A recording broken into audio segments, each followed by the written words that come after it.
क्या पढ़ने वाले हैं? सरकार। सरकार, ठीक है। हम बार बार बोलते रहते हैं कि सरकार सरकार ये वाले काम करी, सरकार ये करत है, सरकार वो करत है, ठीक है। कबू कबू हम लोग किससे मिलते हैं? अपने प्रधानमंत्री से मिलते हैं, ठीक है। कभी कभी हम अपने किससे मिलते हैं? मुख्यमंत्री से मिलते हैं, ठीक है। राज्य में हम किससे मिलेंगे? अपने मुख्यमंत्री से। और हम अपने देश में किससे मिलेंगे? प्रधानमंत्री से मिलेंगे। तो हम अपने छठवीं के अध्याय नागरिक शासन के भाग 1 में शासन व्यवस्था के बारे में दिया गया है। 7वीं के भाग 1 अध्याय 2 में राज्य की सरकार के बारे में दिया हुआ है, वहां पे देखेंगे आप लोग, ठीक है। वो 6वीं में राज्य सरकार, 7वीं में, और केंद्र सरकार आ गया आपका अध्याय 4 में, केंद्र की सरकार के बारे में 8वीं में, ठीक है। समझ रहे हैं? एक लास्ट जो हमारा ओवरऑल कंक्लूजन होना चाहिए, कंक्लूजन मतलब वो सार कि यदि हम इन शब्दों से परिचित होते हैं, केंद्र सरकार क्या है, राज्य सरकार क्या है, राज्य सरकार का कैसे चलता है, ठीक है, किनसे किनसे मिलके बना है, वहीं पे केंद्र सरकार किनसे किनसे मिलके बना है, उनका कार्य कैसे चल रहा है। हमारे भारत के लिए हम केंद्र सरकार चुन रहे हैं या भारत सरकार चुन रहे हैं, वहीं पे हम अपने छत्तीसगढ़ के लिए क्या चुन रहे हैं? छत्तीसगढ़ सरकार चुन रहे हैं, या इसको बोला जाता है विधानसभा। इसका जो चुनाव होगा कैसे होगा? विधानसभा के माध्यम से होगा। इसका जो चुनाव होगा किसके माध्यम से होगा? राज्यसभा और लोकसभा के माध्यम से होगा। समझ रहे हैं? तो ये शब्द यदि हमें क्लियर हो जाते हैं तो पाठ को यदि हम डिटेलिंग पढ़ेंगे, आने वाले शब्दों को पढ़ेंगे, ठीक है, तो हमें क्या होगा? ज्यादा अच्छे से समझ में आने लग जाएगा। हो सकता है लिखा रहेगा लोकसभा का जो अनुच्छेद है इतने इतने में दिया है, ठीक है। तो एक दिन मैं इन चीजों को पढ़ाने के पहले पढ़ा तो रही हूँ, लेकिन क्या करूंगी और डिटेल से एक बार हमारा संविधान का ये शब्द आएगा, इसलिए मैं आपको संविधान को डिटेल में पढ़ाने से पहले इन शब्दों को पढ़ा रही हूँ, ठीक है। इसके जस्ट कुछ समय बाद आपका जो संविधान का स्वरूप है, हमारा देश जिससे चलता है, ठीक है। हम क्या है हमारे संविधान की उद्देशिका का पहला वाक्य? हम भारत के लोग। हम किसके लोग? भारत के लोग। तो एक राज्य, 2 राज्य नहीं, पूरे 28 राज्य और 8 यूनियन टेरिटरीज, मतलब केंद्र शासित प्रदेश। यहाँ पे देखो लिखी हूँ 28 राज्य, आप लोग पढ़ चुके हैं, राज्य राजधानी सब पढ़ चुके हैं। तो जो हमारा संविधान है पूरे भारत के प्रत्येक नागरिक के लिए, किसी एक के लिए नहीं, किसी विशेष वर्ग समुदाय के लिए नहीं है, हमारे पूरे भारत को रिप्रेजेंट करता है हमारा भारत का संविधान, ठीक है। और भारत के संविधान के अंतर्गत ही हम अपने लिए केंद्र सरकार और राज्य सरकार को क्या करते हैं? चुनते हैं। देखे होंगे आप लोग हर 5 साल में क्या होता है? चुनाव होता है, जिसमें वो लोग भाग लेते हैं जिनकी उम्र कितने वर्ष होती है? 18 वर्ष होती है। आप लोग देखे होंगे आपके माता पिता या आपकी बड़ी दीदी लोग या आपके बड़े भाई लोग क्या करते हैं? मतदान करते हैं। जब विधानसभा का चुनाव होने वाला रहता है तो बाहर में देखना, ऐसे पट्टी में हमारे यहाँ लिखवा देते हैं कि विधानसभा निर्वाचन क्षेत्र क्रमांक ये है, यहाँ इतने कुल पुरुष मतदाता है, कुल इतने महिला मतदाता है और कुल मतदाता इस पंचायत में इतने हैं। और फिर बाहर से चुनाव कराने के लिए आते हैं कि नहीं? हम स्वयं चुनाव कराने के लिए जाते हैं, अलग अलग विभाग से मिलके, अधिकारी मिलके, फिर हमारे देश का हम क्या करते हैं? चुनाव करवाते हैं और अपने प्रतिनिधि को चुनते हैं। समझ रहे हैं? कैसे हमारे देश की राज्य व्यवस्था या भारत की जो संसदीय राज्य व्यवस्था हमारा कैसे चल रहा है, सरकार का स्वरूप क्या है, इस चीज को यदि आप डिटेल से समझ जाओगे, नेक्स्ट फ्यूचर में आपको चाहे कोई भी कंपटीशन एग्जाम में जाओ, चाहे किसी भी जगह में जाओ, आपका एक बेस जो तैयार हो जाएगा, तो जो बुक है उसको पढ़ने का जो तरीका है वो क्या हो जाएगा? ज्यादा अच्छे से समझ में आएगा। और ज्यादा अच्छे से समझ में आएगा तो और अच्छा लगेगा पढ़ने को। फिर बोझ नहीं समझोगे आप लोग पढ़ने को। क्या पढ़ाई का फिर बोझ तब नहीं लगेगा जब आप लोग वर्डों को क्या करने लगेंगे? समझने लग जाएंगे। बोझ तब लगने लग जाता है जब इस शब्द का मतलब भी पता न हो, पूरा पाठ खत्म हो गया।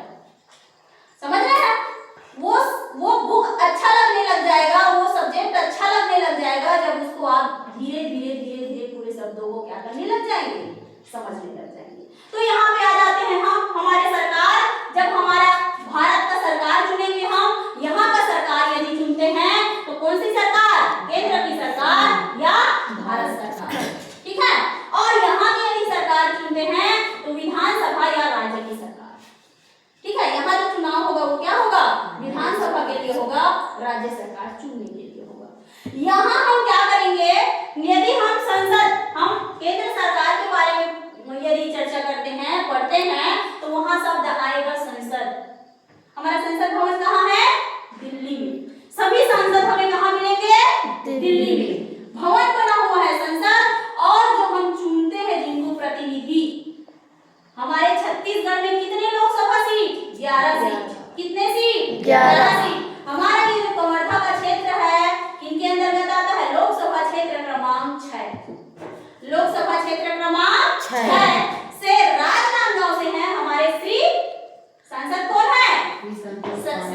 संतोष पांडे जी। बहुत अच्छा मनीष, ऐसे बेटा रिकॉल करना है माइंड को, ठीक है, कि हमारे सांसद सर कौन है, हमारे उप मुख्यमंत्री या विधानसभा से विधायक कौन है, समझ रहे हैं।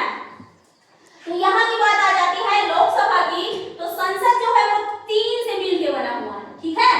संसद के 3 अंग यदि मानेंगे तो पहला क्या, राष्ट्रपति, दूसरा राज्यसभा, तीसरा लोकसभा। अंदर में कुछ अनुच्छेद को लिखी हुई हूँ, जब क्लास में पढ़ाऊंगी तो अनुच्छेदों का वर्णन डिटेल से करूंगी, ठीक है। जब संविधान का स्वरूप ऐसे पढ़ाऊंगी ना, हम भारत के लोग से आगे जब बढ़ रही थी तो उसके आगे और बहुत सारी चीजें हैं जिसको और मैं डिटेल से समझाते जाऊंगी, ठीक है। लेकिन यहाँ पे संसद के रूप में पढ़िए कि राष्ट्रपति होता है, राज्यसभा होता है और लोकसभा। हम केंद्र सरकार के बारे में यहाँ बात कर लेंगे, फिर उसके बाद चलेंगे अपने राज्य में, ठीक है। समझ आ रहा है आप लोगों को? नहीं आता है तो बीच में आप लोग क्वेश्चन भी कर सकते हो, मैम ये मुझे नहीं आया, कोई बात नहीं, दोबारा समझाऊंगी, समझाने के लिए ही है हम यहाँ। छोटे बच्चे हो आप लोग, है ना, नहीं आता है कोई दिक्कत नहीं, एक बार में आएगा, 2 बार में आएगा, बार में आएगा, समझ रहे हैं। हाँ, तो चलते हैं हम केंद्र सरकार की ओर, फिर आ जाते हैं हम राष्ट्रपति। तो राष्ट्रपति के लिए उनको हम अप्रत्यक्ष रूप से, उनका चुनाव हम डायरेक्ट जाके वोट नहीं करते, ठीक है। इनको चुनने के लिए हमारे लोकसभा, राज्यसभा और विधानसभा के जो सदस्य होते हैं वो भाग लेते हैं हमारे, क्योंकि हम लोग उनको चुन चुके रहते हैं। इनको लोकसभा को और विधानसभा को हम प्रत्यक्ष रूप से वोट डालने जाते हैं। मुख्यमंत्री हम स्वयं चुनते हैं ना, मुख्यमंत्री कहने का मतलब विधायक हम स्वयं चुनते हैं, और जिनको ज्यादा सीट मिलता है उसमें से अपने में से एक को वो अपना मुख्यमंत्री चुनते हैं, समझ रहे हैं। वहां पे आएंगे तो बताऊंगी, वहीं पे प्रधानमंत्री का भी होता है ऐसे। लोकसभा के वो दल, यहाँ दलीय व्यवस्था की संसदीय प्रणाली में हमारे यहाँ लोकतांत्रिक गणराज्य ऐसा शब्द आते जाएगा आपके लिए उद्देशिका में। तो उद्देशिका को जब मैं डिटेल से बताऊंगी तो हर एक वर्ड का मीनिंग बताऊंगी। गणराज्य क्या होता है, लोकतांत्रिक क्या होता है, संपूर्ण प्रभुत्व संपन्न क्या होता है, कि हम कैसे भारत में एक संपूर्ण प्रभुत्व संपन्न हमारा बना हुआ है, ठीक है, कि हमारी शासन प्रणाली, हमारी जो व्यवस्था है वो हम स्वयं चला रहे हैं, ठीक है। इसमें हमारा अधिकार है, किसी अन्य राज्यों का नहीं, हम शासन करेंगे, ठीक है। ऐसे चल रहा है। तो यहाँ पे आ जाते हैं हमारे जो राष्ट्रपति होते हैं संविधान के कौन से अनुच्छेद में, 55 में, ठीक है। और इनके बारे में यदि और पढ़ा जाए तो ये कौन होते हैं, देश के हमारे प्रथम नागरिक होते हैं। जब विश्व लेवल में जाना जाता है तो हमारे भारत देश को रिप्रेजेंट करने वाले सबसे पहले कौन होते हैं, हमारे राष्ट्रपति होते हैं। कौन होते हैं, राष्ट्रपति होते हैं। और हमारे राष्ट्रपति ही तीनों सेनाओं के प्रमुख होते हैं। हमारे राष्ट्रपति ही कौन होते हैं, तीनों सेना। कौन कौन सी सेना, जल सेना, थल सेना, वायु सेना। देखिए उस दिन 26 जनवरी के परेड में जब फ्लाइंग कर रहे थे वो लोग, एयर फ्लाइंग कर रहे थे, आप लोग देखे है ना, तो वायु सेना है, ठीक है। जल सेना जिसमें पनडुब्बी चल रहा था दिखाई, जल हमारा ये जो जलीय, यहाँ से देखेंगे ना अरब सागर, हिंद महासागर, और यहाँ यदि आपको सुरक्षा करते हुए मिलेंगे कौन मिलेंगे, जल सेना, ठीक है। उसके बाद हवाई में उड़ रहे हैं वो लोग, वायु सेना। और ये पूरे थल में, अंदर में, स्थल में, जमीन में, भूभाग में रहेंगे, जैसे police side, Indian Tibet police वाला चलेगा, फोर्स सशस्त्र बल चलेगा, बीएसएफ चलेगा, बहुत सारा बटालियन हमारे यहाँ स्वयं है, देखे हैं आप लोग, बटालियन फोर्स है ना हमारे यहाँ पंडरीपानी में, ऊपर में। तो ये सब किसके भाग है, थल सेना के भाग है। इन तीनों का प्रमुख कौन है, हमारे भारत के राष्ट्रपति, ठीक है। उनके नाम से क्या किया जाता है, वो प्रमुख होते हैं, बाकी अलग अलग चुना जाता है। इन तीनों के भी प्रमुख और होते हैं, लेकिन उसके प्रमुख भी कौन होते हैं, राष्ट्रपति। और वर्तमान में हमारे भारत के राष्ट्रपति कौन है, ऐसे पोस्ट के लिए, ऐसे पद के लिए, ऐसे हमारे सम्माननीय नागरिक के लिए कौन सा शब्द हम उपयोग करते हैं, महामहिम। कौन सा शब्द उपयोग करते हैं, महामहिम। महामहिम श्रीमती द्रौपदी मुर्मू जी, ठीक है, वर्तमान में राष्ट्रपति हैं हमारे।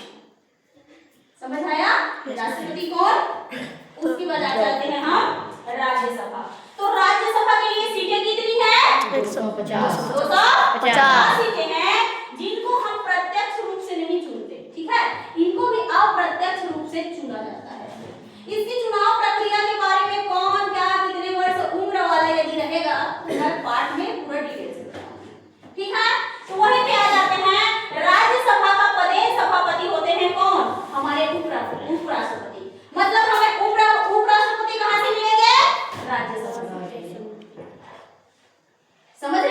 यहाँ के जो प्रदेश सभापति होंगे उनको हम क्या बनाते हैं, उपराष्ट्रपति बनाते हैं। और अभी वर्तमान में हमारे अभी कुछ समय पहले ही श्री जगदीप धनखड़ जी थे, लेकिन वो रिजाइन कर दिए, तो जस्ट अभी रिसेंटली एक डेढ़ महीना पहले ही चुने हैं हम श्री सीपी राधाकृष्ण जी, ठीक है, श्री सीपी राधाकृष्ण जी, ठीक है, ये हमारे उपराष्ट्रपति हैं वर्तमान में। नेक्स्ट आ जाते हैं हम लोकसभा। अब पूरे भारत के लिए लोकसभा 552 सीट के लिए 552 सीट तो है, लेकिन 500 वर्तमान में 543 सीटों के लिए लोकसभा सांसद भी हम क्या करते हैं, इस चुनाव में हम प्रत्यक्ष रूप से भाग लेते हैं।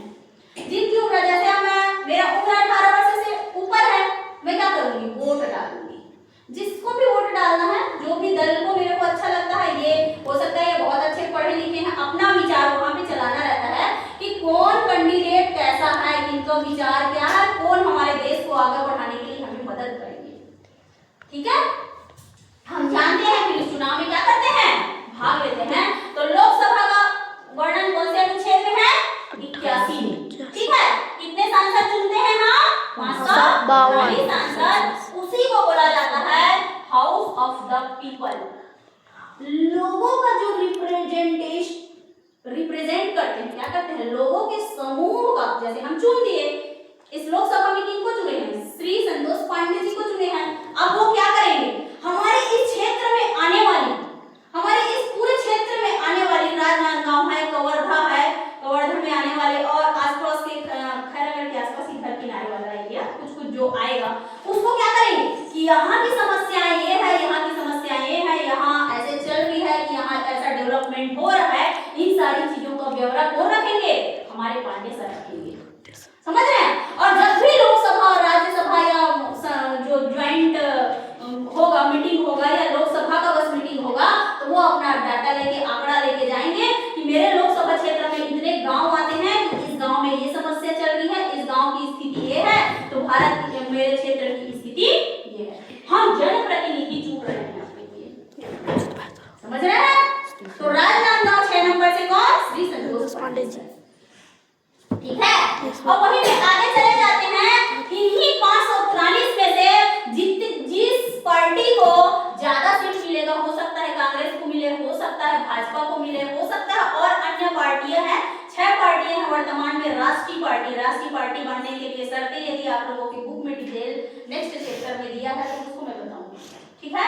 तो दलीय व्यवस्था देखते हो ना, भाजपा, कांग्रेस, सुनते तो वो बच्चे, जब चुनाव होता है तो प्रचार के लिए आते हैं, तो देखो झंडा लेके ऐसे घूमते रहते हो, या तो भाजपा का लेके घूमते हो, बीएसपी का, बीजेपी का, जो कैंडिडेट रहते हैं बांट देते हैं बच्चे लोगों को, तो लेके घूमते रहते हैं ना, इतना तो देखे हो आप लोग, है ना। तो वही है कि यदि चुनाव हो रहा है और जिसको सीट ज्यादा मिल गया, तो वो अपने में से जिनका सीट ज्यादा मिला वही ही सरकार का गठन करते हैं, ठीक है, समझ लो। उदाहरण के लिए हम 543 ना लेके 500 ले लेंगे, ठीक है। तो 500 में से जरूरी है कि उसको 250 मिले, आधा होना ही चाहिए, समझ रहे हो। आधे से जिनका ज्यादा होगा तभी वो अपनी सरकार बनाएगा, समझ रहे हैं। आधा दो पार्टी को मिला तो बराबर हो जाएगा, तो ऐसा नहीं है, आधे से ज्यादा यदि मिलता है, और हो सकता है किसी को 250 ना मिल के 280 मिल गया, समझ रहे हैं। अभी वही है कि भाजपा के पास, भाजपा या भारतीय जनता पार्टी, या एक दिन बताई थी आप लोगों को, एनडीए, नेशनल डेमोक्रेटिक अलायंस, ठीक है, राष्ट्रीय गणतांत्रिक या जनतांत्रिक अलायंस, मतलब समूह, जो भाजपा का है वो चलता है।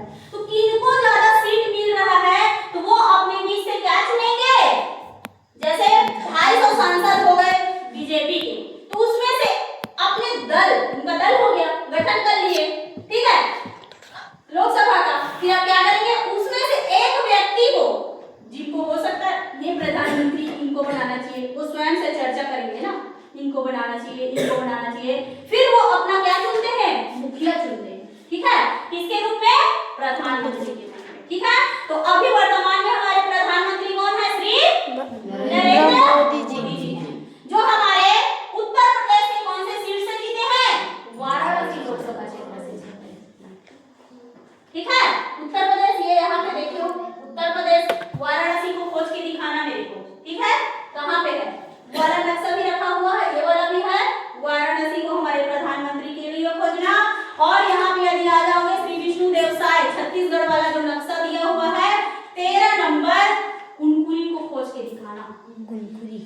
विधानसभा 13 नंबर से छत्तीसगढ़ के मुख्यमंत्री श्री विष्णुदेव साय जी, ठीक है, जिसको यहाँ भी बीजेपी की सरकार है, भारतीय जनता पार्टी की सरकार, और वर्तमान में हमारे छत्तीसगढ़ में भी किसकी सरकार है, बीजेपी की सरकार। इसीलिए क्या इंजन हो गया, डबल इंजन हो गया, एक इंजन यहाँ एक इंजन यहाँ, सुनते होंगे कभी कभी बीच में, है ना, डबल इंजन की सरकार है ऐसा, इसलिए बोला जाता है यहाँ भी बीजेपी की सरकार और यहाँ भी बीजेपी की सरकार। इसको एक बार चूंकि आप लोगों को बता चुकी हूँ तो ज्यादा डिटेल में ना बताते हुए क्या है, हमारे छत्तीसगढ़ सरकार को क्या बोलेंगे, राज्य सरकार। क्या सरकार, राज्य सरकार। ठीक है। उसके बाद हमारे छत्तीसगढ़ में कितनी सीटें, 90 सीटें। कितनी सीटें, 90 सीटें। और उनके चुनाव को क्या बोलेंगे, विधानसभा निर्वाचन या विधानसभा चुनाव, ठीक है, 90 विधायक लोगों को चुनेंगे, ठीक है। वहीं पे आ जाते हैं, अभी हमारे छत्तीसगढ़ में कब चुनाव हुआ था, 2023 में, तो 2023 का परिणाम क्या रहा कि 90 में से कितनी सीटें बीजेपी को मिला, कितना कांग्रेस को मिला, कितना, एक पार्टी है स्वतंत्र पार्टी बनी हुई है अभी, गोंडवाना गणतंत्र पार्टी, ठीक है। जैसे आप लोगों की क्षेत्र में बना देते ना गोंडवाना गणतंत्र पार्टी करके, वैसी कोरबा के पाली थानाखार में बनाया, तो जीते हैं एक सीट, ठीक है। उसमें से 54 सीटें बीजेपी को मिली हुई है, 35 सीटें कांग्रेस को मिली हुई है, ठीक है। नेक्स्ट आ जाते हैं कि यदि 90 में से हमें पुरुष और महिला को यदि अलग अलग करना रहा तो 71 पुरुष लोग हैं और 19 महिला विधायक लोग हैं, समझ गए। ये हमको इसलिए जानना है बेटा क्योंकि आप लोग जैसे ही कंपटीशन 8वीं क्लास में इंस्पायर अवार्ड के लिए, तो आप लोगों को उस टाइम में कुछ दिक्कत की वजह से नहीं भरवा पाई, लेकिन जब भी 9वीं क्लास में भी तो नवोदय विद्यालय का होता है, हमारा नवोदय विद्यालय कवर्धा में है, यदि अच्छे से हमारा तैयारी हो जाता है तो यहाँ से बिल्कुल पूछेगा, क्यों नहीं पूछेगा, क्योंकि आपके सिलेबस में है, समझ रहे हैं।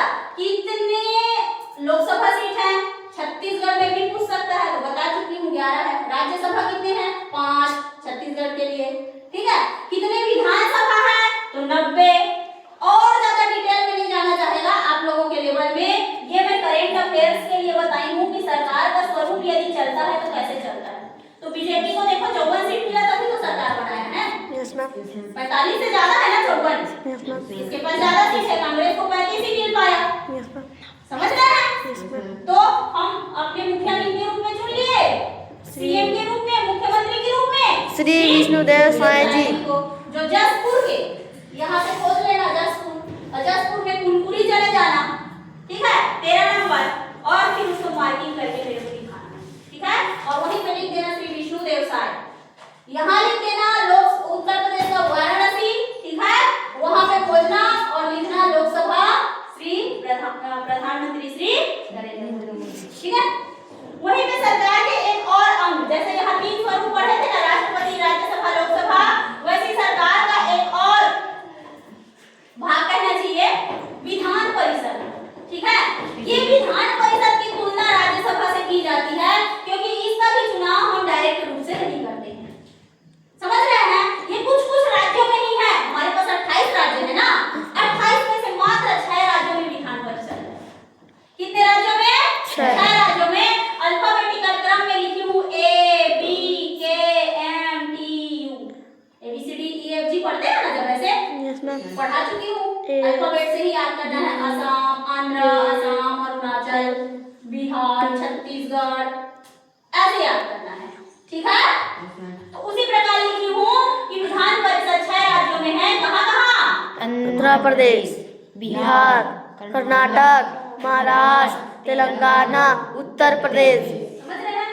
हमारे छत्तीसगढ़ में विधान परिषद नहीं है, इन्हीं 6 राज्यों में मिलेंगे तो राज्यसभा के जैसे कार्य करते हैं। कुछ समझ में आया होगा, मैं 100% तो नहीं बोल सकती क्योंकि आप लोग छोटे हो, और छोटे हो तो 100% समझ में आ जाए, ये उद्देश्य नहीं है। उद्देश्य ये है कि आप लोगों को बातें धीरे धीरे समझ में आनी चाहिए, समझ रहे हैं। Yes ma'am. गौतार, इसके बारे में अनुच्छेद 163 और 64 में है, और धीरे से हमारे हम लोग देखे हो, ये हमारी व्यवस्था कैसी व्यवस्था है, संवैधानिक व्यवस्था है। हमारे भारत देश को चलाने के लिए किसकी आवश्यकता है, संविधान है हमारे पास, ठीक है, जो रिप्रेजेंट करता है किसको, हमको, जितना अधिकार किसका, एक सांसद का जितना अधिकार किसका, एक प्रधानमंत्री का, उतना ही अधिकार किसका, एक छोटे से बच्चे का। वो भारत देश में यदि जन्म ले लिया तो उसको भी वही अधिकार मिलेगा, वही राइट्स मिलेगा जो एक जनप्रतिनिधि को है या एक आम नागरिक को है। समझ रहे हैं? तो ये हमारे भारत देश को चलाने के लिए क्या है, व्यवस्था है, ठीक है, जिसके लिए हम क्या चुनते हैं, जनता के प्रतिनिधि चुनते हैं, लोकतांत्रिक गणराज्य। इन सब चीजों को डिटेल हम भारत के लोग भारत को एक संपूर्ण प्रभुत्व संपन्न बनाने के लिए तथा इसके समस्त नागरिकों को, ठीक है, इस प्रकार से उनका डेवलपमेंट होना चाहिए, विकास होना चाहिए, आर्थिक आधार पे, सामाजिक विभाग आधार पे, राजनीतिक विभाग आधार पे उनका कैसे होना चाहिए, ये हमारा उनके समस्त नागरिकों को क्या करेंगे, सामाजिक, आर्थिक, राजनीतिक न्याय दिलाएंगे, ठीक है। और उसके बाद नेक्स्ट पूरा जिस दिन मैं आप लोगों को उद्देशिका पढ़ाऊंगी तो कैसे संविधान में हमारे देश की आत्मा बसी हुई है, उद्देशिका में ये एक एक वर्डों को पढ़ाऊंगी, और कैसे कब से हम लोग गणतंत्र बन गए, कितने तारीख से, 26 जनवरी 1950 से, ठीक है, उसको भी कई बार चर्चा कर चुकी हूँ, लेकिन उसको और डिटेल में पढ़ाऊंगी तो ये सब चीजें क्लियर होते जाएगा आप लोगों को। समझ में आया? ठीक है, ठीक।